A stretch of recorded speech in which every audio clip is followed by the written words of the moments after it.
Good morning, guys.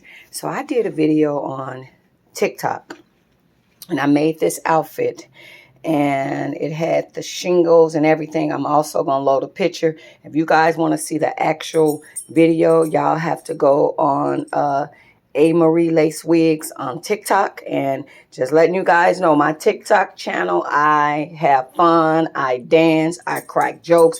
It's not the same A. Marie y'all seen dealing with the wig. So I be lit. Uh-oh, watch out, Gino. So I took the panties and you trace out the panties, and that's the back of the shirt, that's the front of the shirt, and then it's gonna to be honest, this is not enough fabric to make the outfit because you need a whole lot of shingles on the panties. So to my people that was on TikTok, said make YouTube videos and show us how you put that together.